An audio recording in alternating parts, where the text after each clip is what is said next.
దేవుని వాక్యాన్ని ధ్యానం చేద్దాం. లూకా రాసిన సువార్త 18వ అధ్యాయము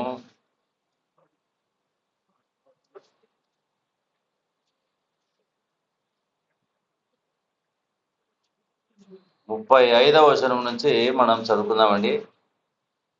ఆయన ఎరికో పట్టణమునకు సమీపించినప్పుడు ఒక గుడ్డివాడు త్రోవ ప్రక్కన కూర్చుండి భిక్షం అడుగుకొనుచుండెను. జన సమూహము దాటిపోవచ్చున్నట్టు వాడు చప్పుడు విని ఇది ఏమని అడుగగా, వారు నజరేయుడైన యేసు ఈ మార్గమున వెలుచున్నాడని వానితో చెప్పింది.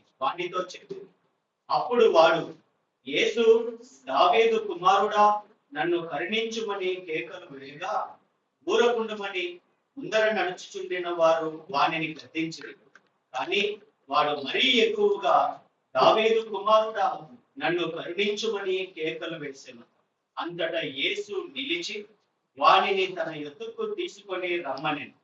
వాడు దగ్గరకు వచ్చినప్పుడు ఆయన, నేను నీకేమి చేయగోరుచున్నావని అడుగగా, వాడు, ప్రభువా, చూపు పొందగోరుచున్నాను అనెను. యేసు, చూపు పొందుము, నీ విశ్వాసము నిన్ను స్వస్థపరచనని వానితో చెప్పెను. వెంటనే వాడు చూపు పొంది దేవుణ్ణి మహిమపరచుచు ఆయనను వెంబడించెను. ప్రజలందరూ అది చూచి దేవుని స్తోత్రము చేసిరి. ప్రార్థన చేద్దామండి. జీవాధిపతి అయిన మా ప్రభువా, సంఘము క్షేమము నిమిత్తమై మీరు అనుగ్రహింపబడిన వాక్య భాగాన్ని బట్టి మీకు స్తోత్రాలు. అయా, మీ రాకడ కొరకైన సిద్ధపాటులో భాగంగా మరొకసారి ఈ వాక్యాన్ని మేము ధ్యానం చేయటానికి మీరు మాకు సహాయం చేసి మా యొక్క మనోనేత్రాలను మీరు తెరవచేస్తూ ఉన్నందుకై మీకు స్తోత్రాలు నాయన. గుడ్డివాడు అంగలార్చినట్లుగా మేము కూడా మొరపెడుతున్నాం నాయనా. కృపదైత్యమని మా ప్రభు అయిన యేసుక్రీస్తు నామమున స్తోత్రం చెల్లించి ప్రార్థన చేసి ధ్యానం చేసుకుంటున్నాం తండ్రి, ఆమేన్. ప్రభునందు ప్రియమైనటువంటి వాళ్ళారా, మనము ఈ యొక్క భాగాన్ని అనేక మార్లు మనం విని ఉంటాం. గుడ్డివాడిని గురించి అనేక మార్లు విని ఉంటాం. చాలాసార్లు ఇక్కడే కాదు, ఎక్కడైనా సరే ఈ ఎరికో పట్టణంలో గుడ్డివాడి గురించి మనము విని ఉంటాం. మంచిది. మరొకసారి ప్రభు మనతో మాట్లాడుతుండగా మనం కూడా మరొకసారి విందాం. మరొకసారి వినడం భాగ్యమే కదా. మరొకసారి ఆ వినగలిగిన కృప ఇచ్చినందుకు ప్రభుకు స్తోత్రం సమర్పిద్దాం. మంచిది. ఆయన ఈ గ్రుడ్డివాడిని గురించి ఇక్కడ బైబిల్ గ్రంథంలో గ్రుడ్డితనం గురించి మనం కొంచెం ఆలోచన చేస్తే, యోహాను సువార్తలో మనకు కనబడుతున్నటువంటి గుడ్డివాడు పుట్టుగుడ్డివాడు. అంటే పుట్టుకతో పుట్టడమే గుడ్డితనంతో పుట్టాడు. ఆయన సిలోయమను కొనేటికి వెళ్ళి ప్రభు చెప్పినట్లుగా కడుక్కొని చూపు పొందినాడు. అనేకులు ఎట్లా నీకు చూపు కలిగింది అని పరిసయ శాస్త్రులు వీళ్ళందరూ కూడా ఆయనను అడుగుతున్నారు మాటి మాటికి. ఆయన ఒక స్టేట్మెంట్ చెప్పినాడు. ఏమని స్టేట్మెంట్ చెప్పినా అంటే, పుట్టుగుడ్డువాని కన్నులు ఎన్నడైనా తెరిచినట్లు లోకం పుట్టినప్పటి నుంచి లేదు.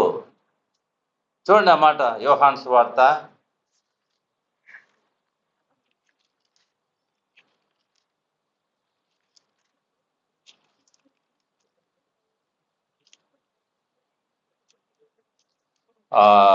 9వ అధ్యాయము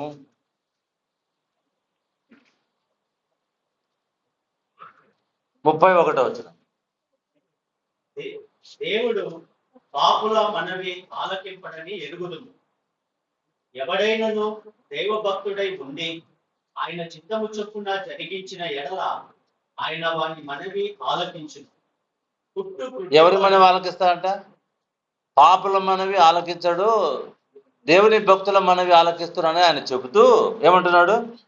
పుట్టు గుడ్డివాని కన్నులు ఎవరైనా తెరిచినట్టు లోకం పుట్టినప్పటి నుండి వినబడలేదు.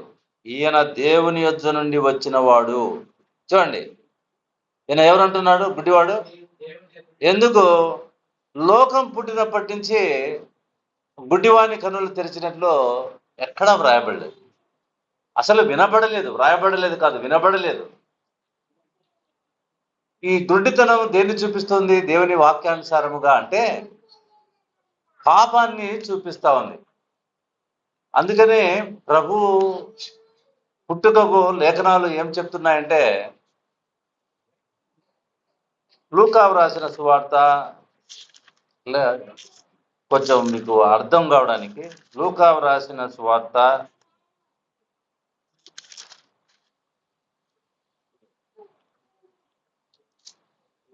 1వ అధ్యాయము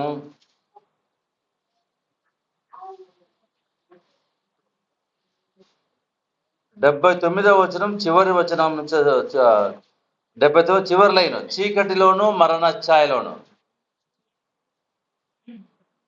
1వ అధ్యాయం 79వ వచనంలో, చీకటిలోను చీకటిలోను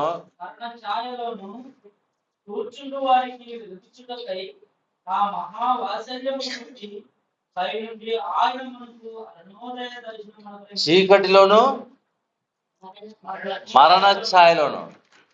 చీకటిలో కొంచెం ఆలోచన చేద్దాం.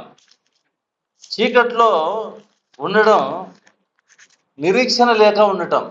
చీకట్లో, ఇప్పుడు చీకట్లో ఉన్నవారు బయటికి పోతారా? పోరు. వాళ్ళకేమో రేపు పొద్దున లేచి పని చేసేది ఏమైనా ఉందా? వాళ్ళు ఎప్పుడు ఆల్వేస్ చీకటే. అయితే దేవుణ్ణి ఎరగని వారు చీకట్లో ఉన్నటువంటి వారు అంటే వాళ్ళ లాస్ట్కు వాళ్ళ ఫలితం ఏంటి? మరణమే. చీకటి నుండి మరణమే. ఆ ఛాయలో ఉన్నటువంటి వారు, వాళ్ళు ఒక అడుగు ముందుకు వేయలేరు. చీకట్లో ఉన్నవాళ్ళు, చీకట్లో ఉన్నవారు ఒక అడుగు ముందుకు వేయలేరు. చీకట్లో ఉన్న వారికి ఒకసారి మనం బెలూమ్ గుహలకు ఎవరైనా వెళ్తే, మనం లోపల ఆ లోయలోకి, ఆ గుహలోకి పోతే వాళ్ళు కొంతసేపు కరెంటు తీసేస్తారు. ఆ తీసేసినప్పుడు ఆ చీకటి ఎట్లుంటుందో మనకు అర్థమవుతుంది. మన బాడీనే మనకు కనపడదు, మన బాడీనే మనకు కనపడదు. అంటే చీకటి అంత భయంకరమైంది. మనం ఎవరమో మనకు తెలియదు. చీకట్లో ఉన్న వారికి ఇంకా ఏముండదు, ఇంకా ఈ సంతానోత్పత్తి ఉండదు, వివాహం ఉండదు, ఏముండదు, అంత చీకటి. వాళ్ళు మరణానికే. చీకటిలోను మరణ ఛాయ గల నివసించు దేశ నివాసుల మీద ఆయన పైనుండి అరుణోదయం అనుగ్రహించెను. చీకటి భయంకరమైంది. చీకటి, మన ప్రభు అయిన యేసుక్రీస్తు పుట్టేటప్పుడు ఇదిగో మత్తయి సువార్తికుడు కూడా ఈ విషయాలను జ్ఞాపకం చేశాడు. అవి కూడా కొంత చూద్దాం. మత్తయి సువార్త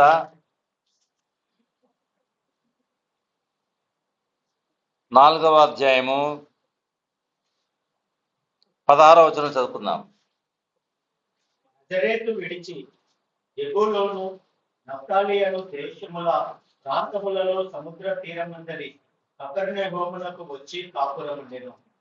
జెబూలూను దేశమును నఫ్తాలి దేశమును యోర్దానుకు ఆవలనున్న సముద్ర తీరమున అన్యజనులు నివసించు గలిలయయు చీకటిలో కూర్చుండి ఉన్న ప్రజలను గొప్ప వెలుగు చూచిరి.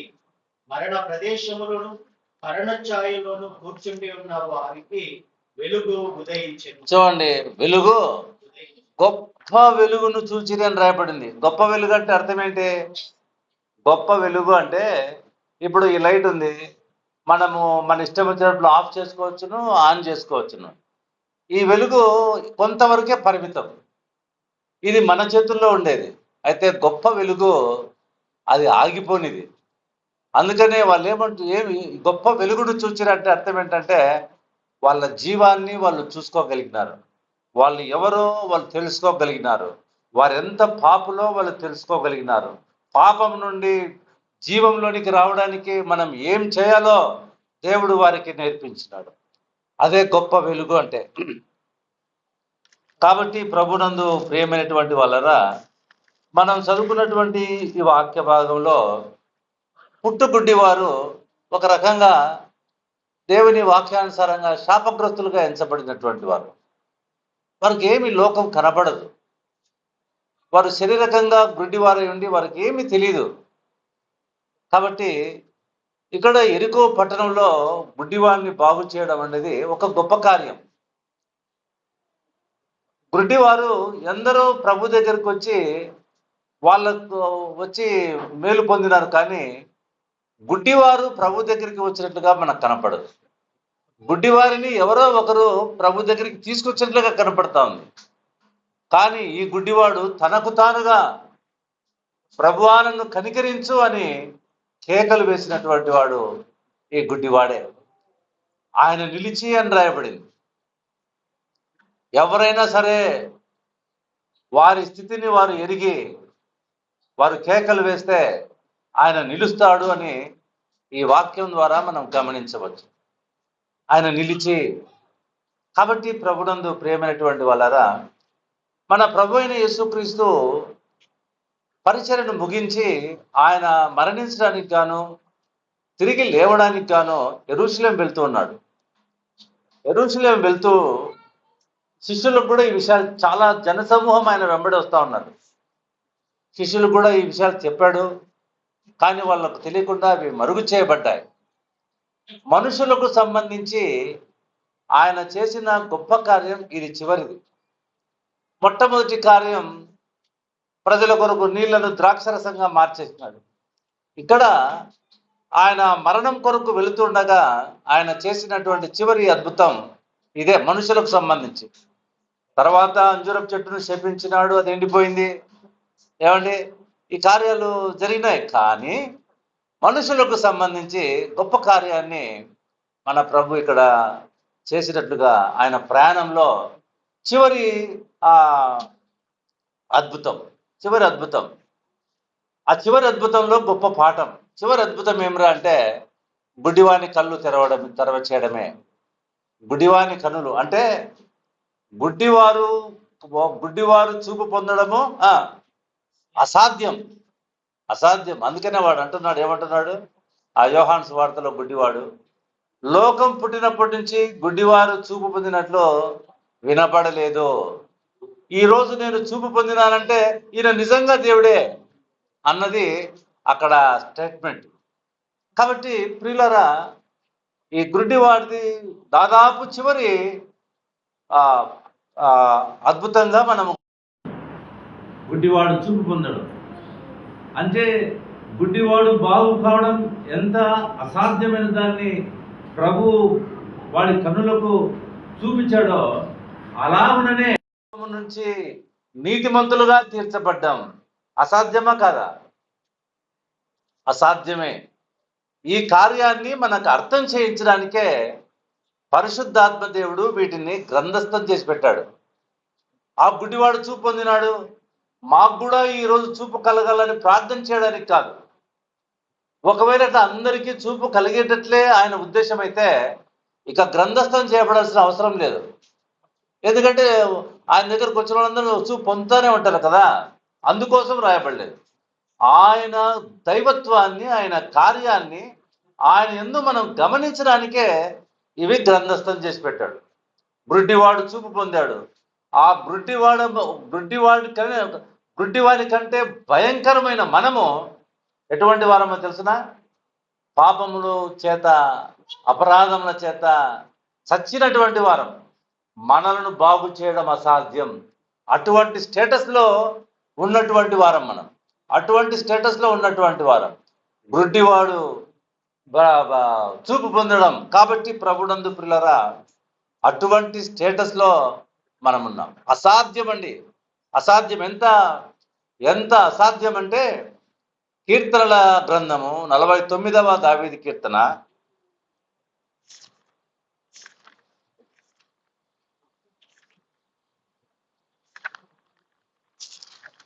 49వ దావీదు కీర్తన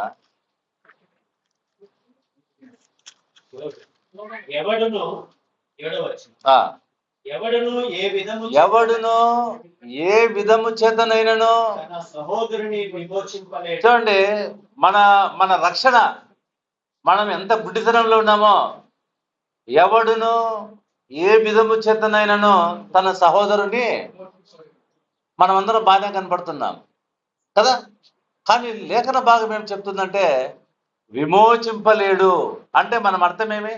మనం ఎక్కడ బంధించబడ్డాం? పాపములో బంధించబడ్డాం. చూడ్డానికి అందరం బాగా ఫ్రీగానే కనపడుతున్నాం.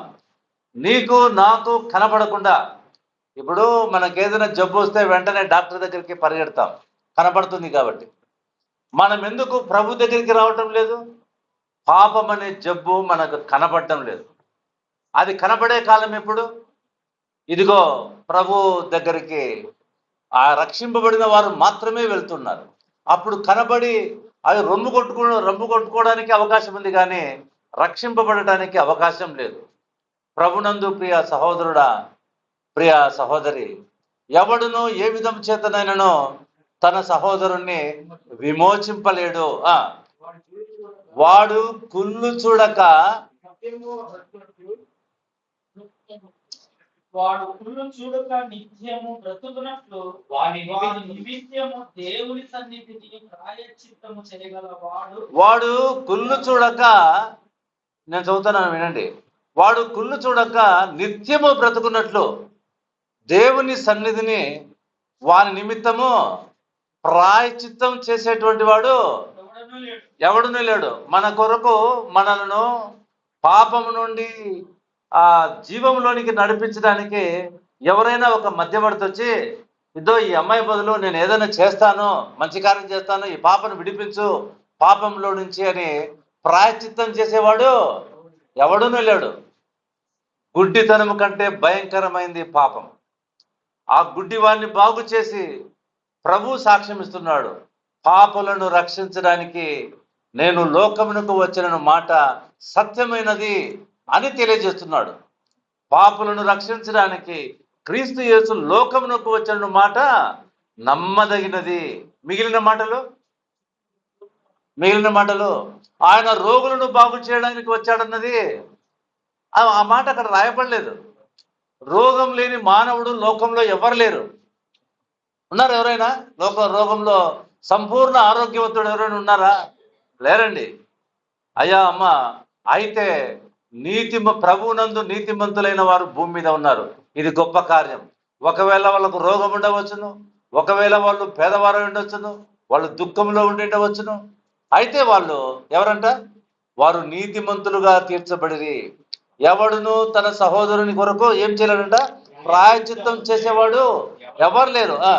వారి ప్రాణ విమోచన ధనము బహు గొప్పది. వారి ప్రాణ విమోచన ధనము ఎటువంటిదంట? ఎవరైనా ఆ ధనాన్ని పెట్టగలుగుతారా? బహు గొప్పది. అది ఎన్నటికీ తీరక అట్లుండవలసిందే. ప్రియ సోదరుడా, ప్రియ సోదరి, పాపం యొక్క భయంకరత్వం, పాపాన్ని దేవుని వాక్యంలో మన యొక్క స్థితిని చూపిస్తున్నాడు. అది ఎన్నటికీ తీరదు. నువ్వు ఏం చేసినా తీరదు. ఎక్కడ ఎక్కినా, ఎక్కడ దిగినా, నీ ఆస్తంతా ఖర్చు పెట్టినా, నీవెన్ని పుణ్యకార్యాలు చేసినా అది పోయేటట్లయితే దేవుడు మనకు అవసరమే లేదు. కాబట్టి ఎవడును ఏ విధము చేతనైనను ఏం చేయలేడంట? తన సహోదరుణ్ణి విమోచింపలేడు. ప్రియ సహోదరుడా, ప్రియ సోదరి, మనము ప్రభు సన్నిధికి ఎట్లా వస్తున్నామంటే ఏదో మామూలుగా యాంత్రికంగా వస్తా ఉన్నాం, యాంత్రికంగా పోతున్నాం. సీరియస్గా ఆలోచన చేయటం లేదండి. ఎట్లా ఆలోచన చేయటం లేదు? అసలు ఎందుకు ఈ సమయానికి ఇక్కడికి వచ్చినాను, ఎందుకు ప్రభు ఇక్కడికి నడిపించినాడు, ఎందుకు ఈ మాటలు వినిపింపజేస్తున్నాడు, సీరియస్గా ఆలోచన. ఏ విషయంలో ఆలోచన చేస్తాం? డాక్టర్ దగ్గరికి పోతే ఆయన ఏదైనా చెప్తూ ఉంటే ఎట్లా ఆలోచన చేస్తాం? ఎట్లా వింటాం? సీరియస్గా వింటాం. ఒక మాట తప్పిపోకుండా మనం వింటాం. కానీ దేవుని మాటను వినలేకపోతున్నాం. ప్రభునందు ప్రియమైనటువంటి వాళ్ళరా, చూడండి మన స్థితి ఏమిరా అంటే ఎవ్వరు కూడా మనల్ని బాగు చేయరు. ఏది గొప్పది? గుడ్డితనం గొప్పదా? పాపం గొప్పదా? పాపము భయంకరమైనది. అందుకనే పాపులను రక్షించడానికి క్రీస్తు యేసు లోకమునకు వచ్చిన వాక్యము నమ్మదగినది. తర్వాత పూర్ణ అంగీకారమునకు అది యోగ్యమైనది. పూర్తిగా అంగీకరించడానికి అది మాత్రమే యోగ్యమైనది. ప్రభునందు ప్రియమైనటువంటి వాళ్ళరా, గమనించండి, ఆ స్థితిలో ఉన్నట్టు ఆ స్థితిలో మనం ఉన్నాం. మనం చదువుకున్నటువంటి వాక్య భాగం మత్తయి సువార్తలో రాయబడింది, మార్కు సువార్తలో కూడా ముగ్గురు సువార్తికులు రాసినారు. అయితే మనకు అంత సమయం లేనందున మనము ఇక్కడికి మట్టుకే మనం ధ్యానం చేద్దాం. ఆయన ఎరికో పట్టణమునకు సమీపించినప్పుడు ఒక గుడ్డివాడు త్రోవ పక్కన కూర్చుండి భిక్షమడుగుకొనుచున్నాడు. జన సమూహము దాటిపోతున్నట్లు వాడు చప్పుడు విని ఏమిన్నాడు? చప్పుడు విని మనమేం విన్నాం? మనం అనేక మార్లు సువార్త విన్నాం. వాడేం విన్నాడు? చప్పుడు మాత్రమే. చప్పుడు విని మనం సువార్త విన్నాం. చప్పుడు విని ఇది ఏమని అడుగగా ఆ, వారు నజరేయుడైన యేసు ఈ మార్గమున వెళ్ళుచున్నాడని వానితో చెప్పిరి. అప్పుడు వాడు, యేసు దావీదు కుమారుడా నన్ను కరుణించుమని కేకలు వేయగా, చాలు. నజరేయుడు యేసు ఈ మార్గంలో వెళుతూ ఉన్నాడు అని ఎందుకు మన ప్రభు నజరేయుడైన యేసు అని పిలువబడ్డాడు? ఎందుకు పిలువబడ్డాడు నజరేయుడైన యేసు అంటే? అర్థం ఏమిరా అంటే, ఆ దినాల్లో చాలా మంది యేసు అనే పేరు కలిగిన వారు ఉన్నారు. అర్థమవుతుందండి? పర్టికులర్గా ఈ యేసే అని తెలియాలంటే నజరేయుడైన యేసు. వాళ్ళు అందరూ ఆయనను పట్టుకోవడానికి వెళ్ళిన వాళ్ళు, మీరు ఎవరిని వెతుకుతున్నారంటే ప్రభు వాళ్ళు ఏమన్నారు? మేము నజరేయుడు యేసును. అర్థమవుతుందా? పర్టికులర్గా ఈయనే అని తెలియజేయడానికి ఆయన నజరేతు వాడు, నజరేయులో నేను నజరేయుడను అని చెప్తూ ఉన్నాడు. ఇక్కడ మనం గమనిస్తాం, నజరేయుడైన యేసు ఈ మార్గమున వెళుతూ ఉన్నాడని ఆయనకు తెలిసినప్పుడు గుడ్డివాడు ఏం చేసినాడు? చదవాల. దావీదు కుమారుడా నన్ను కరుణించుమని కేకలు వేయగా, ఏమి అడిగిండాలా అబ్బా? అతను ఏం అడిగిండాలా? ఈ చప్పుడు విని ఏం అడిగిండాలా? నజరేయుడైన యేసు నన్ను కరుణించు అని అరిచి ఉండాలా. ఆయన ఏమంటున్నాడు? దావీదు కుమారుడా నన్ను కరుణించు అని కేకలు వేస్తున్నాడు. చూడండి, వాళ్ళు చెప్పిన వాళ్ళే. ఆయన ఎవరు? నజరేయుడైన ఈయన అరుస్తున్నది ఎవరు? దావీదు కుమారుడా. దావీదు కుమారుడా నన్ను కరుణించు అని కేకలు వేస్తున్నాడు. అంటే ఈ గుడ్డివాడే, కానీ గుడ్డివాడికి ఏం తెలుసు? ఆయన దావీదు లేఖన భాగాలు తెలుసు. గుడ్డివాడికి ఏం తెలుసును? లేఖన భాగాలు తెలుసు. అవునండి, దేవుని వాక్యంలో ఉన్న సులభతరం ఏంట్రా అంటే, చదువు లేకపోయినా దేవుని వాక్యాన్ని అర్థం చేసుకోగలం. మన ప్రభు శిష్యులు చదువుకున్న వాళ్ళు కాదు, కానీ వారు అనేకులకు వాక్యాన్ని బోధించిన వారై ఉన్నారు. ప్రియ సోదరుడా, దావీదు కుమారుడా, క్రీస్తు దావీదు కుమారుడా నన్ను కరుణించుమని కేకలు వేయగా చాలు. చూడకుండానని ముందర చూడండి, జన సమూహము దాటిపోతున్నట్లు అందరూ ప్రభువును వెంబడిస్తూ ఉన్నారు. చాలా మంది వెంబడిస్తూ ఉన్నారు. అయితే ఇక్కడ భిక్షం అడుగుకునే గుడ్డివాడు ఆ మాట విని ఏమంటున్నాడు? దావీదు కుమారుడా నన్ను కరుణించు. ఈయనకేం తెలుసును? ఈ ఉదయకాలం మనం కూడా ఆయన దగ్గరికి, నీకు కనబడుతున్న క్రీస్తు దగ్గరికి కాదు నువ్వు రావాల్సింది, లేఖనాల్లో బోధింపబడుతున్న ప్రభు దగ్గరికి మనం రావాలి. ఈరోజు చాలా మంది చెప్తున్నారు ఏమని? మేము ప్రభువుని చూసాం, మేము ప్రభువుని మాతో మాట్లాడుతున్నాడు, మేము ప్రభువుని చూసామని. మంచిదే. ఆ ప్రభు కనబడుతూ ఉంటే ఇక లోకంలో బోధకులు ఎందుకు? ఆ ప్రభు కనబడుతుంటే లోకంలో దేవుని వాక్యం ఎందుకు? చెప్పండి, ఈ వాక్యం ఎందుకు? ఒకవేళ ఆయన కనబడుతున్నాడంటే ఆయన దేన్ని నిరర్థకం చేసినట్లు? వాక్యమే నిరర్థకమైనది. కనుక ప్రభునందు పిల్లరా, లేఖనములలో ఉన్న ప్రభువును మనము కనుగొనేవారుగా ఉండాలి. లేఖనాల్లో అక్కడున్న వారికి ఏం తెలుసు? ప్రభు వెంబడి వెళ్తున్న వారికి ఏం తెలుసును? నజరేయుడగు యేసుకు మాత్రమే తెలుసును. ఆ గుడ్డివాడికి ఏం తెలుసును? లేఖనాల్లో ఉన్నటువంటి వాడని తెలుసును. అందుకనే దావీదు కుమారుడా నన్ను కరుణించు అని కేకలు వేస్తాడు. ఊరకుండుమని అనేకులు ఏం చేశారంట? ముందర నడుచుండిన వారు వారిని గద్దించి, ఎందుకు గద్దించుంటారు? ఇప్పుడు ఎవరైనా బెగ్గర్స్ మనం దారిలో పోతూ ఉంటే వాళ్ళు అడిగితే వేరే వాళ్ళు గద్దిస్తారా? మరి ఎందుకు గద్దిస్తా ఉన్నారు? ఎందుకు గద్దిస్తున్నారు? అరే మాకు తెల్ల ఆయన ఎవరో, నీవు మేము నజరేయుడు యేసు అని చెప్తే నువ్వేమంటావు? దావీదు కుమారుడు అంటావా? నువ్వు అంత పెద్ద పండితుడువా? నువ్వు నోరు మూసుకో. వాళ్లకు ఆయనను దావీదు కుమారుడని పిలవడం వారికి ఇష్టం లేదండి. ఆయనను వెంబడిస్తూనే ఉన్నారు. ఆయనను తగులుకొని వెంబడిస్తూనే ఉన్నారు. కానీ వారికి ఆయన ఎవరో తెలియదండి. వారికి తెలియదు. ఆయన కనికరం కలిగిన వాడని తెలియదు. ఆయన లేఖన భాగాల్లో రాయబడ్డాడని తెలీదు. అందుకనే వాళ్ళు ఏం చేస్తున్నారంటే ఆయన వెంట నడుస్తున్నారు. వీడేం చేస్తున్నాడు? భిక్షం ఎత్తుకుంటున్నాడు. వీడేమంటున్నాడు? దావీదు కుమారుడా నన్ను అంటే ఈయనకు భిక్షగాడికి ఏం తెలుసు? ఆయన కరుణించేవాడని తెలుసు. కరుణించేవాడని వారికి తెలియదు కాబట్టే వాళ్ళు ఏం చేస్తున్నారు? గద్దిస్తా ఉన్నారు. ఆయన కరుణించేటువంటి వాడు. అమ్మా అయ్యా, ఈ ఉదయకాల సమయం ఆయన కరుణకు పాత్రులుగా ఉందాం. ఆయన కరుణించేటువంటి వాడు. మీరు గుంపులో ఉన్నారు కానీ ఆయన ఎవరో తెలియకోకుండా ఉన్నారు. ఆయన లేఖనాల్లో వ్రాయబడినటువంటి వాడు. చూద్దాం, ఒక లూకా వ్రాసిన సువార్త 4వ అధ్యాయం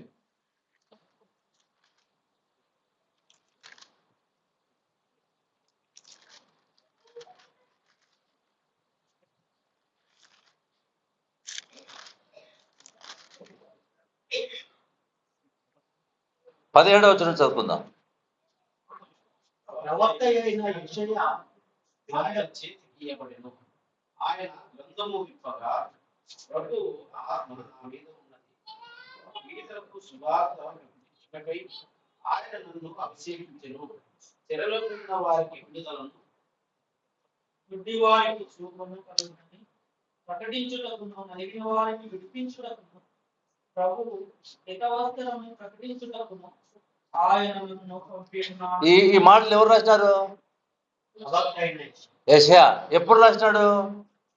ప్రభు పుట్టక మునుపు 800 సంవత్సరాలకు ముందే ప్రభును గురించి మాటలు రాశాడండి.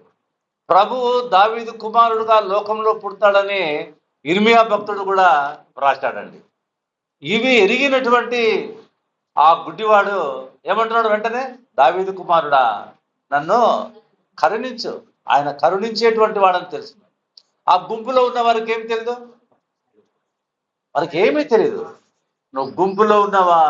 లేఖనాలను ఎరిగిన వారిలో ఉన్నావా? లేఖనాలను ఎరుగుకుండా మనం ప్రభువును చూడలేం. ఒకసారి మన ప్రభు తిరిగి లేచిన తర్వాత ఇద్దరు ఎమ్మాయి గ్రామానికి వెళ్తున్నారు. వారిలో ఒకడు క్లెయోపా అని రాయబడింది. ఎమ్మాయి గ్రామానికి వెళ్తున్నారు. ప్రభు మారు రూపం కలిగిన వాడై వాళ్ళతో కూడా నడుస్తూ ఉన్నాడు. వాళ్ళతో కూడా నడుస్తూ ఏం చెప్తున్నాడు? వాక్యం చెప్తున్నాడా? వేరే విషయాలు చెప్తున్నాడా? వాక్యమే చెప్తున్నాడు. అందుకనే వాళ్ళు ఏమంటున్నారంటే ఆయన మనతో మాట్లాడేటప్పుడు మన హృదయము మండలేదా? హృదయం మండాలంటే లేఖన భాగమే. మనము ప్రభునందు ధైర్యంగా ఉండాలంటే లేఖన భాగమే. మనము ప్రభు కొరకు నిరీక్షణ కలిగిన వారమై ఉండాలంటే లేఖనమే. లేఖనం లేకుండా మనము ప్రభువుకు శిష్యులుగా మనం ఉండలేమండి. కాబట్టి లేఖనాల్లో ఏముందో తెలుసునా? తిమోతికి రాసిన మొదటి పత్రిక, త్వరగా ముగిద్దాం ఎందుకంటే ఈరోజు కొంచెం టైం అన్నా కావాలని ముందుకు పోతా ఉన్నాం. తిమోతికి రాసినటువంటి 2వ పత్రిక 3వ అధ్యాయం 14వ వచనం. క్రీస్తు యేసునందు ఉంచవలసిన విశ్వాసము ద్వారా రక్షణార్థమైన జ్ఞానము మీకు కలిగించుటకు శక్తి గల పరిశుద్ధ లేఖనములను బాల్యము నుండి నీ వెలుగుదవు. లేఖనాలు ఎటువంటి వంట? ఏం శక్తి ఉన్నది లేఖనాలకు? ఏం శక్తి ఉన్నది? రక్షణార్థమైన జ్ఞానం. ఎస్, రక్షణార్థమైన జ్ఞానం అంటే మనం రక్షింపబడ్డాం. రక్షణార్థమైన జ్ఞానం అంటే ఏమి? రక్షణార్థమైన జ్ఞానం అంటే లోకంలో మనం నివసిస్తున్నాం కదా. లోకంలో నివసిస్తూ ఉండగా మాటల్లో చిక్కుపడతాం, కొన్ని పనుల్లో చిక్కుపడతాం, కొన్ని ప్రోగ్రాంలలో చిక్కుపడతాం. ఎట్లా చేసి ఆ తప్పు పనులు మనం చేయాల్సి వస్తుంది. అట్లా పడుకోకుండా ఈ లేఖన భాగాలు ఏం చేస్తా ఉంటాయంట, మనలను రక్షిస్తూ ఉంటాయి. ఉదాహరణకు దానియేలు ఉన్నాడు. ఏమండి, దానియేలు ఏం చేసినారు వాళ్ళు? షడ్రకు మేషకు అబేద్నెగో గురించి ఆలోచన చేద్దాం. వాళ్ళు ఏం చేసినారు? వాళ్ళకు లేఖనాలు తెలుసు కాబట్టి వాళ్ళు ఏం చేసినారు? ఆ పరిస్థితులను వాళ్ళు ఎదుర్కొన్నారు. దానియేలు ఉన్నాడు. దానియేలు ఈ విగ్రహానికి మొక్కాలి అంటే ఆయన ప్రధానమంత్రి ఉండి కూడా ఎందుకు మొక్కలేదు? లేఖనాలను ఎవరు దేవుడో ఎరిగినటువంటి వాడు. అందుకనే ఆయన ఏం చేసినాడంటే ఆ సింహాల బోరులో త్రోయబడ్డాడు. రక్షింపబడ్డా లేదా? రక్షింపబడ్డాడు. ఆ సింహాలు నోరు మూసుకున్నాయా, ఏం చేసినా మనకు అనవసరం. ఆ ప్రదేశం నుంచి కారణం ఆయనకేం తెలుసు? దానియేలుకు లేఖనాలు తెలుసు. లేఖనాలు తెలియకోకుండా మనము లోకంలో రక్షణార్థమైన జ్ఞానము మనకు కలగదండి. అందుకనే మందిరంలోనే ఉంటాం, లోకంలో కూడా మనము కలిసిపోతున్నటువంటి వారుగా ఉంటాం. లోకంలో కలిసిపోతూ మనం ఏం చేస్తున్నామంటే ప్రభు నామానికి మహిమ తీయవలసినటువంటి వారం ప్రభు నామాన్ని హీనపరుస్తున్నాం నీకు తెలియకుండానే. అందుకనే ప్రతి మనుషుడు లెక్క అప్పచెప్పవలసినటువంటి వారుగా మనం ఉన్నాం. కనుక ప్రభునందు శక్తి గల లేఖనములను బాల్యం నుండి అంటే మనం ఏం ఎరిగి ఉండాలి? లేఖనాలను ఎరిగినటువంటి. ఆ గుడ్డివాడు లేఖనాలను ఎరిగినటువంటి వాడుగా ఉన్నాడు. లేఖనాలను ఎరగకుండా దేవుని విశ్వాసిగా నువ్వు కొనసాగలేవు. నువ్వు మందిరానికి పోవచ్చును, బైబిల్ చదవచ్చును, అన్ని కానుకలు ఇవ్వవచ్చును, అన్ని చేయవచ్చును. లేఖనాలను ఎరగకుండా ప్రభును నువ్వు కనుగొనలేవు. వాళ్ళు చూడండి, ప్రభు వెంబడి వెళ్తున్నారు, వాళ్ళకి ఎవరు తెలియదు? ప్రభు ఎవరో తెలియదు. ఈ గుడ్డివాడు భిక్షం ఎత్తుకుంటున్నాడు, వీడికి ఎవరు తెలుసు? ప్రభు ఎవరో. అందుకనే దావీదు కుమారుడా నన్ను కరుణించు అని కేకం. డైరెక్ట్గా అడగొచ్చు కదా, ఏమని? నాకు గుడ్డితనం ఉంది, నన్ను బాగు చేయి ప్రభువా అని అడగొచ్చు కదా. ఎందుకు డైరెక్ట్గా గుడ్డితనం బాగు చేయాలని అడగలేదు? ఎందుకు అడగలేదు? డైరెక్ట్గా ప్రభువా నేను ఇక్కడ ఉన్నాను, నేను గుడివాడిని, నన్ను బాగు చేయని అనొచ్చు కదా. అయితే ఎందుకు అడగటం లేదు? ప్రభువా నన్ను కరుణించు. మనమైతే ఏం చేసినాడో తెలుసునా? నువ్వు నిజంగా దేవుడైతే నా కన్నులు ఎందుకు ఇట్లా? అవునా కదా? నువ్వు నిజంగా ఇదైతే మా ఇంట్లో ఎందుకు ఇట్లా? ప్రతి విషయంలో మనము దేవుణ్ణి గణపరిచేటువంటి వారుగా ఉండాలండి. ఇప్పుడు ఒక మాట ఆలోచన చేద్దాం. ఏ మాట ఆలోచన చేద్దామంటే, ఆ గుడ్డివాడు భిక్షం ఎత్తుకుంటున్నాడు, కానీ వాని నిరీక్షణ ఏంటి? వాని నిరీక్షణ ఏంటి? ప్రభు డెఫినెట్ గా వస్తాడు, నేను అది వాడి నిరీక్షణ అండి. ఏమండి? డెఫినెట్ గా నా కళ్ళు బాగైతే ఏదో యాక్సిడెంటల్ గా జరిగింది కాదు, ఇది యాక్సిడెంటల్ గా జరిగింది కాదండి. వాడు ప్రభు కొరకు నిరీక్షణ చేస్తూ ఉన్నాడు. అందుకనే వాడు ఏం చేస్తున్నాడు? దావీదు కుమారుడా నన్ను కరుణించు. కరుణించు అంటే ప్రభువా నా ఈ స్థితికి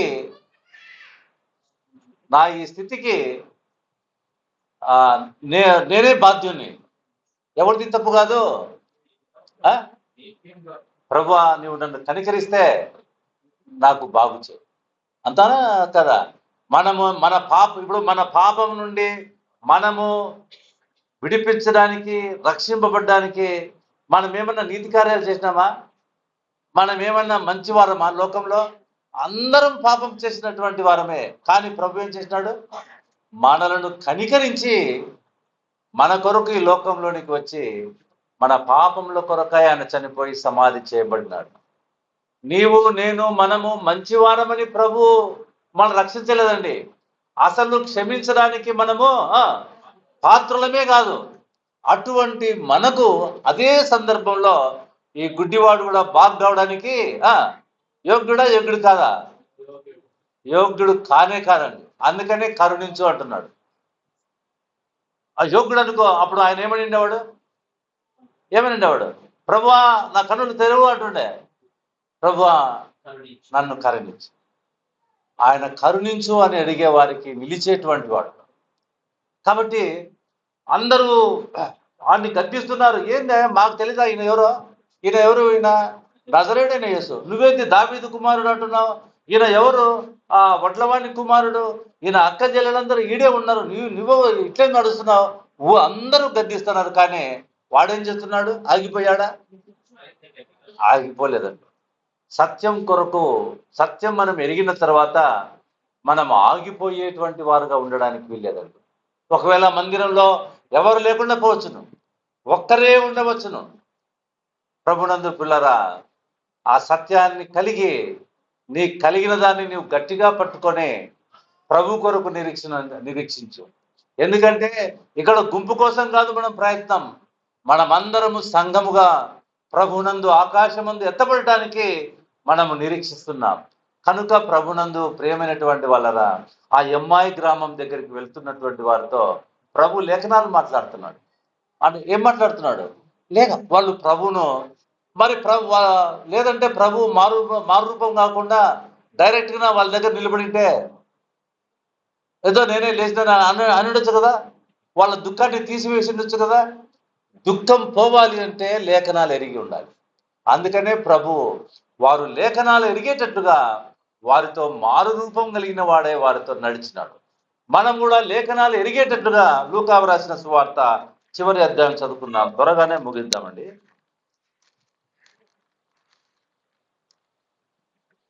44వ వచనం, 24వ అధ్యాయం 44వ వచనం.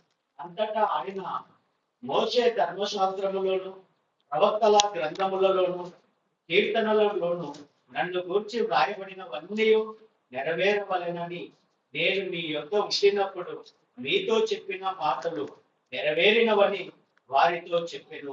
అప్పుడు వారు లేఖనములు గ్రహించినట్లుగా ఆయన వారి మనస్సు తెరచి, ప్రియులారా, లేఖనాలను గ్రహించగలిగినప్పుడే ఆయన పునరుద్ధానాన్ని కూడా మనం నమ్ముతామండి.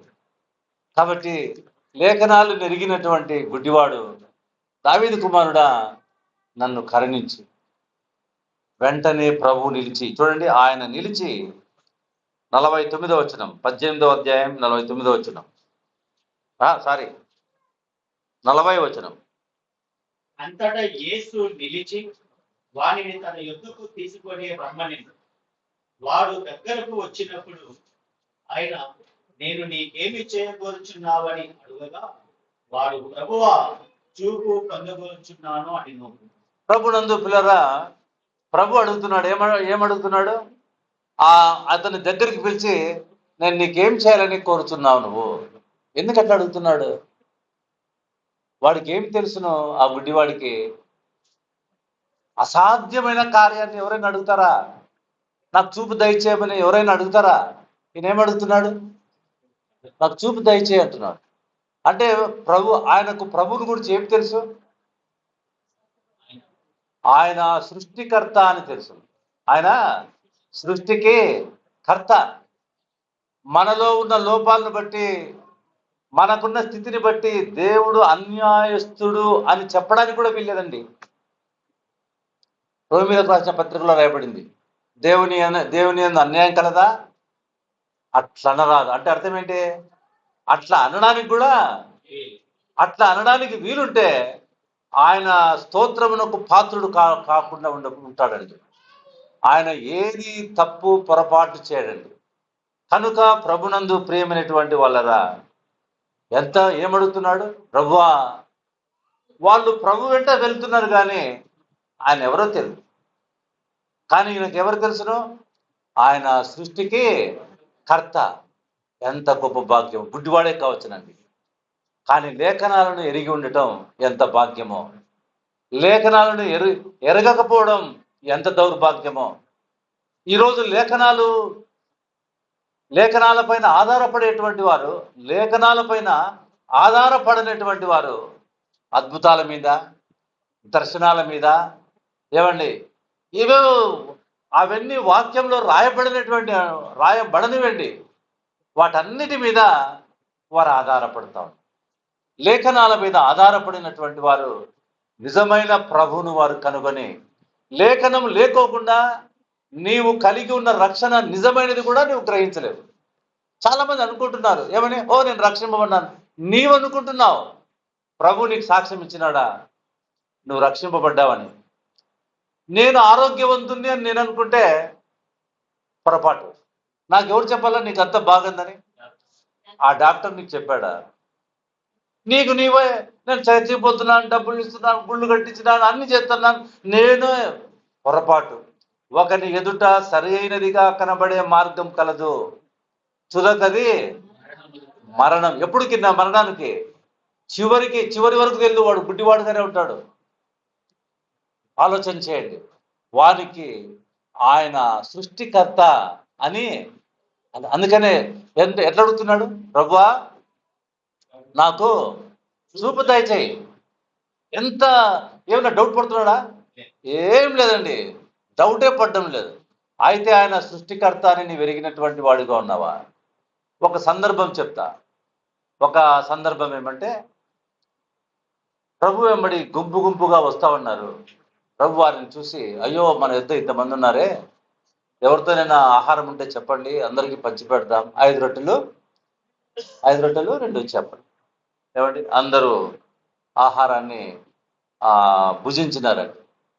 భుజించిన తర్వాత ఆశ్చర్యాన్ని చూసి అందరూ ఆయన ఏం చేయాలనుకున్నారు? మీరు ఎవరైనా తెలిసింటే చెప్పండి. ఏం చేయాలనుకున్నారు? ఆయనను రాజుగా చేయాలనుకున్నారు. ప్రభు తప్పించుకొని పోయాడు. ఎందుకు తప్పించుకొని పోయినాడు? ఆయన రాజే, ఈడున్న రాజే. ఎవరో చేస్తే రాజు కాదు ఆయన. ఆయన లోకంలో ఎట్లా పుట్టినాడు? రాజుగానే పుట్టినాడు. ఎవరో రాజుగా చేయలేదండి. అందుకనే ఆయన తప్పించుకొని పోయినాడు. శిష్యులను కూడా తప్పించేసినాడు. ఎందుకు? వాళ్ళు కూడా వాళ్ళతో ఏకీభవిస్తారేమో అని, మీరు త్వరగా వెళ్ళిపోండి, ఆ దోణికి వెళ్ళిపోండి అని చెప్పేసినాడు. వారు దోణికి వెళ్ళిపోతూనే ఆడ ఏం ప్రారంభమైంది? తుఫాను ప్రారంభమైంది. తుఫాను ప్రారంభమైతే శిష్యులు అల్లాడిపోతున్నారు. ఏం రా ఇది, మన మధ్యలో చిక్కుకుపోతే ఎట్లా, ఏం పరిస్థితి అని. అర్ధరాత్రి ఆ జామున ప్రభు ఏం చేస్తున్నాడు చెప్పాలా? ఏం చేస్తున్నాడు? నీటి మీద. ఎందుకు నీటి మీద నడిచొస్తున్నాడు? వాళ్ళు నేర్చుకోవాల్సిన పాఠం ఏంటి? వాళ్ళకు పాఠం నేర్పించడానికే కదా నీటి మీద నడుచుకుంటూ వస్తున్నాడు. ఏం వాళ్ళు నేర్చుకోవాల్సిన పాఠం ఏంటి? అరేరేరేరే, మనం ఆయనను రాజుగా చేయాలనుకున్నాము, కానీ ఆయన ఎవరు? సర్వాధిపతి, సర్వ సృష్టికి కర్త. ఈయన నీరు కూడా ఈయనకు లోపడతా ఉంది అని గ్రహించడానికే వారు ఆయన నీటి మీద నడుచుకుంటూ వచ్చినారు. అది మనం లిటరల్ గా ఇట్లనే చూసుకుంటుంటే, మా దేవుడు నీళ్ళ మీద నడిచినాడు, మా దేవుడు చెప్పుకుంటే నీకేం ప్రయోజనం లేదు. ఆ సత్యాన్ని ఆధారం చేసుకొని ఆయన సృష్టికర్త నన్ను రక్షించినాడు, పాపము నుండి నన్ను రక్షించినాడని నీవు గ్రహించడానికే ఆయన నీళ్ళ మీద నడిచి రావడం జరిగింది. ఆయన గొప్ప చేసుకోవడానికి కాదు. చూడు పేతురు, నేను నీళ్ళ మీద ఎట్లా నడుస్తున్నాను అని చెప్పడానికి కాదు.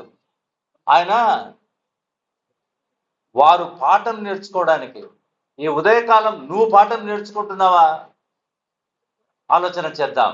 అందుకనే ప్రభువా నాకు చూపు దయచేయి. ఈ ఉదయకాలం ఇంకా మందిరంలో మనం కనబడుతూ చూపు లేని వారుగా ఉన్నామేమో, ప్రభువును చూడని వారుగా ఉన్నామేమో.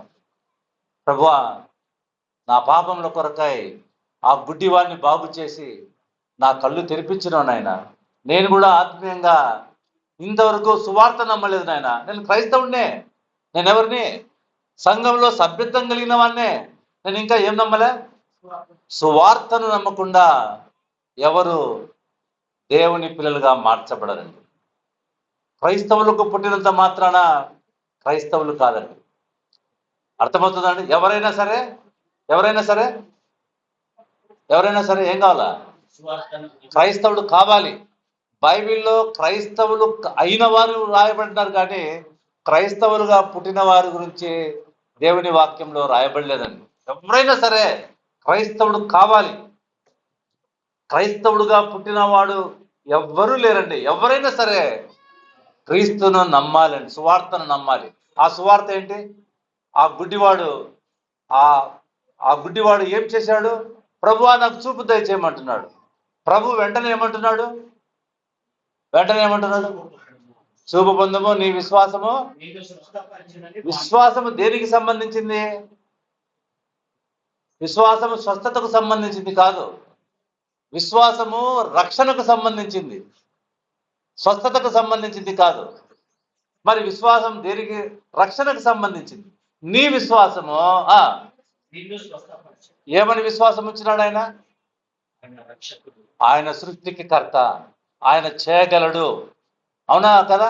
నన్ను ఎందుకంటే ఆయన లేఖనాలు ఎరిగినటువంటి వాడు, పాపుల రక్షకుడని ఎరిగినటువంటి వాడు. అందుకనే నీ విశ్వాసము నిన్ను స్వస్థపరచబడ్డానికి విశ్వాసం కాదండి. మంచిది, మనకు సమయం లేదు. తర్వాత వాడు ఏం చేస్తాడు చూడండి.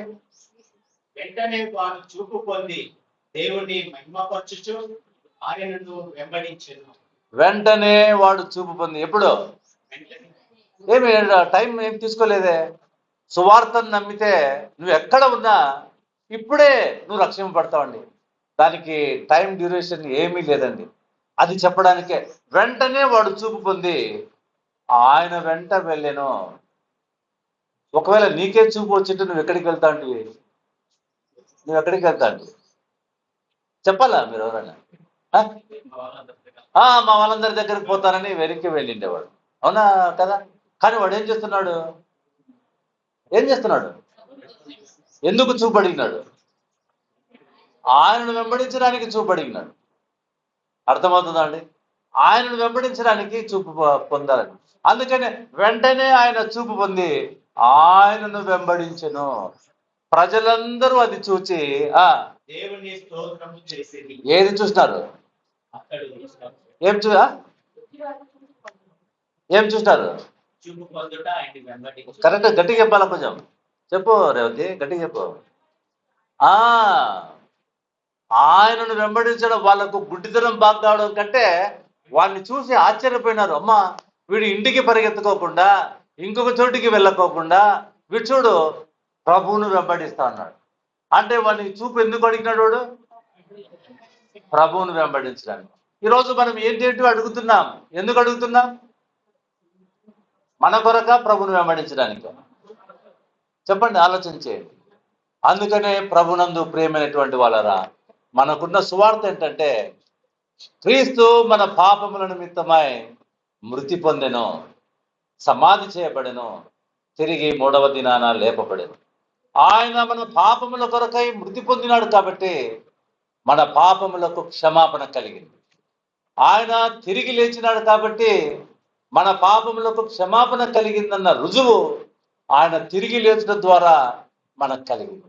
ఆయన పరలోకానికి వెళ్ళి దేవుని కుడిపార్శ్వమున కూర్చున్నాడు కనుక మన పాపములకు క్షమాపణ కలిగి ఆయనే అధికారి, రాబోయేవాడు ఆయనే, సర్వాధికారి ఆయనే, మన పక్షంగా ఆయన అక్కడ కూర్చున్నాడని మనకు ఆయన సాక్ష్యాన్ని తెలియచేస్తున్నాడు. త్వరలో ఆయన రాబోతూ ఉన్నాడు. ఈ రోజు ఆయన రాకడ కొరకు నిరీక్షించేటువంటి నీవు నేను సువార్తను నమ్ముకొని ఉన్నామా? నీకు శుభవార్త ఏమిటంటే ఈరోజు నీ మీద పాపం లేదు. నువ్వు ఎక్కడో ఎక్కాల్సిన అవసరంలే, ఎక్కడో దిగాల్సిన అవసరంలే, యేసు ప్రభుని కనబడాల్సిన అవసరంలే. కనబడే యేసు ప్రభువును కాదండి. ఒక్క మాట చెప్పి ముగిస్తా. 2వ కొరింథీయులకు రాసినటువంటి పత్రిక 11వ అధ్యాయం 1వ వచనం.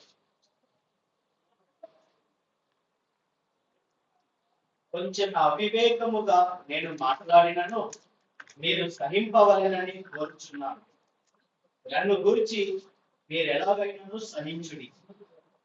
దేవాసక్తితో మీ ఎడల ఆసక్తి కలిగి ఉన్నాను.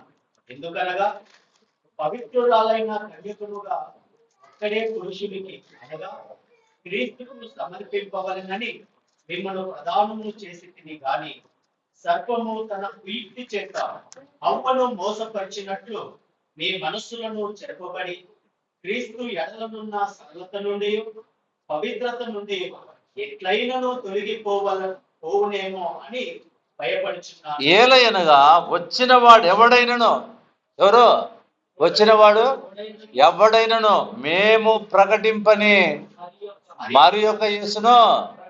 ఆ దినాల్లో ఎవరిని ప్రకటిస్తున్నారు? పౌలు ప్రకటించని మరొక యేసును ప్రకటిస్తున్నారు. అర్థమవుతుందా అండి? తర్వాత లేక మీరు పొందని ఆత్మను అంటే ఆ రోజుల్లోనే ఏముంది? మీరు పొందని మరి యొక్క ఆత్మను.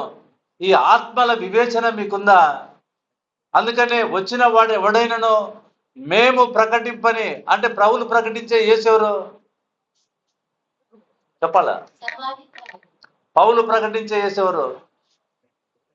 కొరింథీయులకు రాసినటువంటి మొదటి పత్రిక మొదటి అధ్యాయంలో చూసి త్వరగా మీరు నాకు సహాయం చేస్తే నేను త్వరగా ముగిస్తా.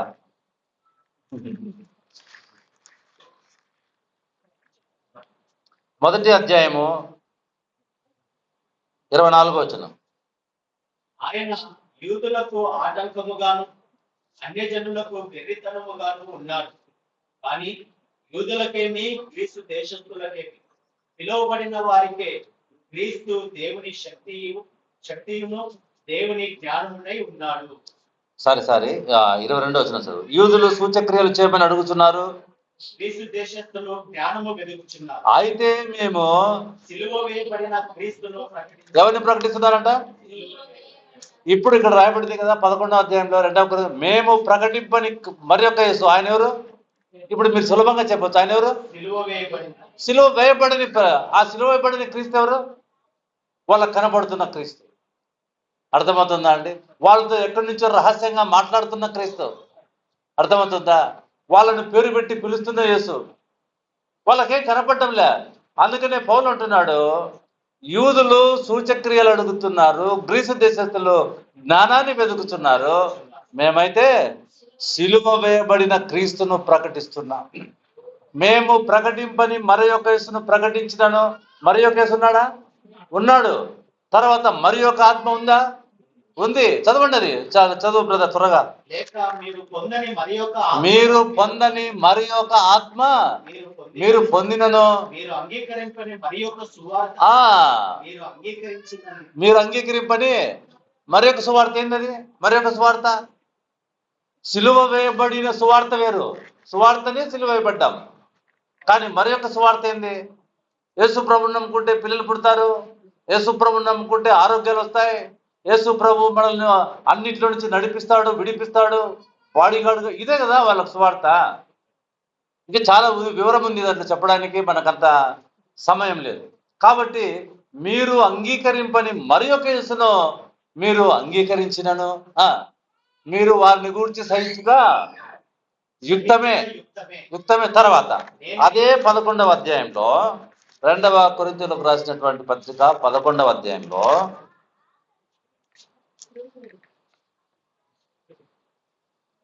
14వ వచనం.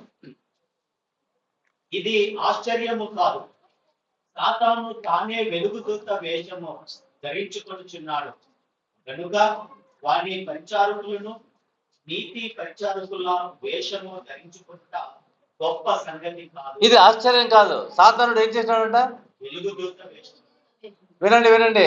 సాతానుడు ఏం చేసినాడంట? వెలుగుదూత ఎవరు? బైబిల్లో వెలుగుగా కనపడే దూత గబ్రియల్ దూత కదా, అంత మహిమ అంతా ఉంటది కదా. వాడు ఏం చేశాడంట? వెలుగుదూత వేషం వేసుకున్నాడంట. ఇది ఆశ్చర్యం కాదు. సాతానుడు తానే వెలుగుదూత వేషం ధరించుకుంటున్నాడు కనుక వాని పరిచారకులను నీతి పరిచారకుల వేషం ధరించుకునుట గొప్ప సంగతి కాదు. ప్రిలారా, సాతానుడు ఏం చేస్తున్నాడంటే వెలుగుదూత అంటే దేవుని వాక్యాన్ని ప్రకటిస్తూ వాడు ప్రజలను పక్కదావ పట్టిస్తున్నాడు. ఇక్కడ జాగ్రత్త. అందుకనే వాడు కూడా యేసును గురించే ప్రకటిస్తున్నాడు, వాడు కూడా ఆత్మను గురించే ప్రకటిస్తున్నాడు, వాడు కూడా సువార్తనే ప్రకటిస్తా అన్నాడు. ఏమండి? కానీ మిమ్మల్ని తప్పు మార్గంలోనికి నడిపిస్తున్నాడు. సిలువ దగ్గరికి వచ్చిన వాడు అద్భుతాల కోసం ఆరాటపడ్డండి. సిలువ దగ్గరికి వచ్చినటువంటి వాడు ఈ సమయంలో ఆయన తన రాకడలో వస్తాడు అని ఎదురు చూస్తాడు. రేపటి కోసం ఎదురు చూడు. కనుక మనం కూడా ప్రభువును వెంబడించడం చూసిన ప్రజలు ఆశ్చర్యపడి దేవుని మహిమపరిచేలాగున మన జీవితాలను కట్టుకుందాం. ప్రభువుకు మనము సాగిలపడదాం. ఆ గుడ్డివాడు ఒక్కడి ద్వారానే అంత కార్యం జరిగితే పాపులమైన మనల్ని రక్షించిన మన ప్రభువుకు మన ద్వారా ఎంత మహిమ జరగాలి. మనలను రక్షించడం కంటే, నిత్య నాశనం నుండి రక్షించడం కంటే మించిన అద్భుతం ఇంకొకటి లేదండి. ఏ అద్భుతం కాదు. నిలువెల్లా మనం కుళ్ళిపోయినా చింతలేదు. ఆయన నన్ను రక్షించినాడు. ఆయన నన్ను తన రాజ్యానికి పాత్రుడుగా చేసినాడు. ఆయన రాబోతున్నాడు. ఈ లోకంలో మనకి ఏదైతే ఏముంది, ఈ విశ్వాసంలో మనం కొనసాగుదాం. దేవుడు ఈ మాటలు మన కొరకై దీవించును గాక. ప్రార్థన చేసుకుందామండి. బిడ్డలు ప్రార్థన చేద్దాం.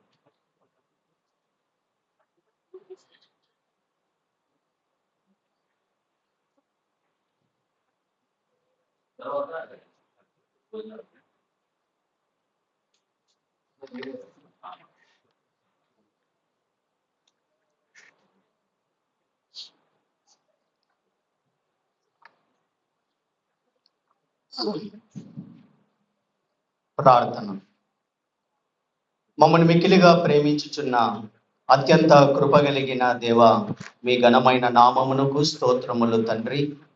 ఈ పరిశుద్ధ దినమందు, ప్రభు దినమందు మమ్మల్ందరినీ ప్రేమించి మీ మందిరావరములోనికి మమ్మలను చేర్చి కీర్తనలతో మిమ్మల్ని మహిమపరచుటకును మీ రక్త శరీరములో పాలు పంపులు పొందిన వారమై లేఖనముల యందు ఆదరించబడి బలపరచబడినట్లును మీరు అనుగ్రహించిన ఈ గొప్ప తరుణాన్ని బట్టి మీకు స్తుతులు స్తోత్రములు చెల్లిస్తున్నాము తండ్రి.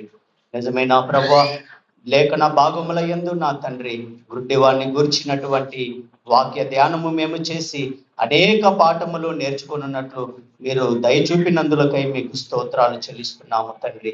నిజమైన ప్రభువా, ఆనాడు నా తండ్రి మీరు ఏ విధంగా అయితే పాపులు గ్రుడ్డివారు ఉన్నటువంటి ఎరికో పట్టణమునకు మీరు వెళ్ళి ఉన్నారో, నా తండ్రి పాపులమైనటువంటి మమ్మలను కూడా మీరు ప్రేమించి నా తండ్రి ఈ లోకమునకు మీరు వచ్చి ఉన్నారు ప్రభువా. అందును బట్టి మీకు స్తుతులు స్తోత్రాలు చెల్లిస్తున్నాము తండ్రి. ఎరికో పట్టణమందు నా తండ్రి మీరు సువార్త పరిచర్య చేస్తూ నడుస్తూ వెళ్ళినప్పుడు నా తండ్రి మీ అడుగు జాడుల యొక్క చప్పుడును నా తండ్రి ఆ యొక్క గుడ్డివాడు విని నా తండ్రి ఎవరు అని అడిగి ఉన్నాడు నా తండ్రి. ఆ విధంగా నా తండ్రి పాపము చేత పుట్టు గుడ్డివారమైనటువంటి మేము కూడా ఈ లోకమునకు వచ్చినటువంటి మిమ్మల్ని గూర్చినటువంటి రక్షణను సువార్తను విన్నవారమై నా తండ్రి అది ఎవరు ఏమి అని నా తండ్రి సంపూర్ణముగా తెలుసుకొనవలసినటువంటి వారమై ఉన్నాం. ఆ విధంగా నా తండ్రి పుట్టి గుడ్డివాడు నా తండ్రి అది ఎవరు అని అడిగినప్పుడు నా తండ్రి అనేకులు నజరేయుడైన యేసు అని ఆయనకి తెలియచేశారు. నిజమైన ప్రభా, నేటి తరములో కూడా అనేకులు ఆయన నజరేయుడైన యేసు అని, స్వస్థపరిచే యేసు అని, అద్భుతములు చేసే యేసు అని మాత్రమే చెప్తున్నారే కానీ రక్షించే యేసు అని, నీ పాపముల కొరకు మరణించిన యేసు అని అనేకులు చెప్పడం లేదు నా తండ్రి. అయితే ఆ గుడ్డివాడు నా తండ్రి వాళ్ళు ఏ విధంగా వివరించినను నా తండ్రి లేఖనముల సత్యమును ఎరిగి ఉన్నాడు కనుక రక్షించే దేవుడని, రక్షించడానికి వచ్చినటువంటి దావీదు కుమారుడైన క్రీస్తు అని అతడు ఎరిగిన వాడైన తండ్రి దావీదు కుమారుడా నన్ను కరుణించుము అని కేక వేసినట్లుగా మేము కూడా నా తండ్రి మా పాపముల నిమిత్తమై మీరు దిగి వచ్చి ఉన్నారని, నశించిన దానిని వెతికి రక్షించడానికి మీరు వచ్చి ఉన్నారన్న సత్యాన్ని గుర్తెరిగిన వారమై మా రక్షణకు కారకుడవైన మిమ్మలను నా తండ్రి మేము మొరపెడుచు కేక వేస్తూ నా తండ్రి మీకు మొరపెట్టవలసినటువంటి వారమై ఉన్నాము నా తండ్రి. ఆ గుడ్డివాడు కేక వేయగా నా తండ్రి మీరు విని వెంటనే నిలిచినటువంటి గొప్ప కరుణామయుడువు దయామయుడువు నా తండ్రి. పాపులమైన మేము కూడా ప్రభువా మమ్మల్ని కరుణించుము అని కేక వేస్తూ ఉండగా మీరు నిలిచి నా తండ్రి మా పట్ల దయను కనికరమును చూపే దేవుడవై ఉన్నందుకు మీకు స్తుతులు స్తోత్రములను చెల్లిస్తున్నాము నా తండ్రి. నిలిచిన మీరు ఆ గుడ్డివాణ్ణి రమ్మని పిలిచి ఉన్నారు. అంత మాత్రము కాదు, నేను నీకు ఏమి చేయవలనని కూడా అడుగుతూ ఉన్నారు నా తండ్రి. ఎంత ప్రేమ, ఎంత దయ, ఎంత కనికరము నా తండ్రి. కేక వేస్తూ ఉండగా, మొరపెడుతూ ఉండగా మీరు కనికరించి నిలిచి నా తండ్రి మా దగ్గరకు వచ్చి నా తండ్రి నీకు ఏమి కావాలనని అడుగుచున్నారు నా తండ్రి. ఆయన గుడ్డివాడు వెంటనే నేను చూపు పొందగోరుచున్నానని చెప్పి ఉన్నాడు నా తండ్రి. ఆ పుట్టు గుడ్డివాణిలో మేమెంతో విశ్వాసం విశ్వాసమును చూపుచున్నాం, ఎంతో నమ్మకాన్ని మేము చూస్తున్నాము తండ్రి. అవును నా తండ్రి, మీరు ఈ లోకానికి వచ్చినటువంటి సర్వాధికారివి, సర్వశక్తి సంపన్నుడు నా తండ్రి. మీరు దేనినైనాను చేయగలవు నా తండ్రి, మీకు అసాధ్యమైనది ఏదియో లేదు నా తండ్రి.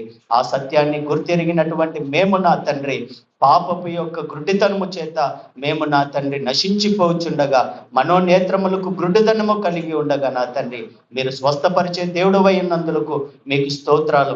చీకటి బంధకాల నుండి మమ్మల్ని విడిపించే దేవుడవై ఉన్నందులకు మీకు స్తోత్రాలు. నిత్యము నా తండ్రి చీకటి బంధకముల చేత బంధింపబడిసినటువంటి మమ్ములను విడిపించే దేవుడవై ఉన్నందుకు మీకు స్తోత్రాలు నా తండ్రి. మీ యొద్ద వచ్చి మేము మొరపెట్టుకొనిచుండగా నా తండ్రి, వెంటనే మీరు విడుదల పొందు, చూపు పొందుము అని చెప్పినట్లుగా నా తండ్రి, మా జీవితాలలో మా బ్రతుకులలో కూడా వెంటనే నా తండ్రి మీరు అనుగ్రహించినటువంటి ఈ గొప్ప రక్షణకై మీకు స్తోత్రాలు నా తండ్రి. ఈ గొప్ప విమోచనకై మీకు స్తోత్రాలు నా తండ్రి. ఏ విధంగా అయితే గుడ్డివాడు స్వస్థత పొందిన వెంటనే నా తండ్రి మిమ్మల్ని స్తుతిస్తూ, మిమ్మల్ని మహిమపరుస్తూ, మిమ్మల్ని వెంబడిస్తూ ఉన్నాడు నా తండ్రి. మా బ్రతుక దినముల ఎందుకు కూడా నా తండ్రి ఎవ్వరు చేయలేనటువంటి గొప్ప కార్యమును నా తండ్రి, తన యొక్క సహోదరిని విడిపించడానికి ప్రాయశ్చిత్తము ఎవ్వరూ చేయలేరు నా తండ్రి. అటువంటి గొప్ప కార్యమును మా కొరకై మీరు సిలువలో చేసి ఉండగా నా తండ్రి, ఆ గొప్ప కార్యాన్ని మేము తలపోసుకుంటూ, మీరు చేసిన ఆ గొప్ప మేలుకు మేము జీవితాంతము కృతజ్ఞులమైన తండ్రి మిమ్మల్ని స్తుతిస్తూ, మిమ్మల్ని మహిమపరుస్తూ, మిమ్మల్ని వెంబడించవలసినటువంటి వారమే నా తండ్రి. ఆ గుడ్డివాని జీవితము మేము ఆ పాఠమును నేర్చుకొని నా తండ్రి, మా బ్రతుకు దినముల యందు మా ఇష్టానుసారమైనటువంటి జీవితమును కాక, మమ్మల్ని రక్షించిన రక్షకుడు అయిన మిమ్మల్ని స్తుతిస్తూ, మిమ్మల్ని మహిమపరుస్తూ, మిమ్మల్ని వెంబడించే కృపను మాకు దయచేయండి తండ్రి. ఆ గుడ్డివాడిని చూచి అనేకులు దేవుని మహిమపరిచినట్లుగా మమ్మల్ని కూడా నా తండ్రి, మీరు మమ్మల్ని చూసి అనేకులు మిమ్మల్ని మహిమపరచాలి నా తండ్రి. ఏ విధంగా అయితే ఆ గుడ్డివాడు నా తండ్రి, గుడ్డివాడు స్వస్థత పొందుట అసాధ్యమో, మేము పుట్టుకతోనే పాపులము నా తండ్రి, మేము స్వస్థత పొందుట అసాధ్యము, మేము రక్షింపబడుట అసాధ్యము నా తండ్రి, మేము వెలుగును చూచుట కూడా అసాధ్యము. అయితే దేవాది దేవుడు అయిన మీకు ఏది అసాధ్యము లేకపోగా మా కొరకే మీ ప్రాణమును పెట్టి మమ్మల్ని విడిపించి రక్షించినందులకై మీకు స్తోత్రాలు. ఇంత గొప్ప రక్షణ పొంది ఉన్నటువంటి మేము వేరొక సువార్తను, వేరొక ఆత్మను, వేరొక యేసును కాకుండా మా కొరకై ప్రాణము పెట్టిన, సిలువ వేయబడిన నజరేయుడైన యేసు క్రీస్తును వెంబడిస్తూ, సత్యాన్ని అనుసరిస్తూ మేము అనేకులకు మాదిరికరంగా ఉండునట్లు దయచూపండి. విన్న ఈ వాక్యమును మా హృదయాలలో మీరు ఫలింప చేయమని నా తండ్రి, ఆ వాక్యానుసారముగా జీవించి మీకు మహిమకరంగా మా బ్రతుకులను వెలబుచ్చడానికి మీరు కృపను అనుగ్రహించమని కూడా మొరపెడుచున్నాం తండ్రి. మీకు స్తోత్రాలు. చేరి వచ్చిన బిడ్డలందరినీ బట్టి మీకు స్తోత్రాలు. వినిపింపజేసిన శ్రేష్టమైన లేఖన భాగములను బట్టి మీకు స్తోత్రాలు. విన్న ప్రతి బిడ్డని పేరు పేరున దీవించండి. వాక్యానుసారమైనటువంటి దీవెనలు, ఫలాలు వాళ్ళు అనుభవించినట్లు మీరు దయచూపమని కూడా మొరపెడుచున్నాం తండ్రి. మీకు స్తోత్రాలు. ప్రతి ఒక్కరిని మీరు ఆశీర్వదించండి. ఆరోగ్యము, క్షేమము, శాంతి, సమాధానం, నెమ్మదిని మీరు అనుగ్రహించండి. అదే విధముగా నేటి దినాన నా తన్ని మందిరావరంలో చేరి వచ్చిన ప్రతి ఒక్కరికి ప్రేమ విందును సిద్ధపరిచినటువంటి మామయ్య నా తండ్రి చింతల రాయుడు గారిని బట్టి మీకు స్తోత్రాలు చెల్లిస్తున్నాం. ఆయనకు అనుగ్రహించిన ఈ గొప్ప రక్షణను బట్టి, విశ్వాసాన్ని బట్టి మీకు స్తోత్రాలు నా తండ్రి. ఆయన మీరు నడిపిస్తున్న విధానానికై మీకు స్తోత్రాలు. మరింత సర్వసత్యములోనికి ఆయన నడిపించి మీ మహిమగల పరిచయలో, సేవలో బలంగా వాడబడినట్లు ఆయన మీరు దయచూపమని కూడా మొరపెడుచున్నాం తండ్రి. మీకే స్తోత్రాలు. ఇక తదుపరి కార్యక్రమములన్నింటిలో కూడా మీ కృప, మీ తోడు, మీ నీడ మాకు అనుగ్రహించి మా ద్వారా మీరు మహిమ పొంది మమ్మల్ని ఆశీర్వదించమని నజరేయుడైన యేసుక్రీస్తు పరిశుద్ధమైన నామమున అతి వినయంతో అడిగి వేడుకొని ప్రార్థించుచున్నాము పరమ తండ్రి. ఆమేన్. అందరికీ వందనాలండి. అందరికీ వందనాలు. మంచిది ప్రియులారా, నేటి దినాన మామయ్య గారు చేరి వచ్చిన మనందరికీ ప్రేమ విందు సిద్ధపరిచున్నారు కాబట్టి ప్రతి ఒక్కరు విందులో పాల్పంపులు పొందాలని ప్రభు పేరిట మనం చేస్తుంది. అందరికీ వందనాలు. అందరికీ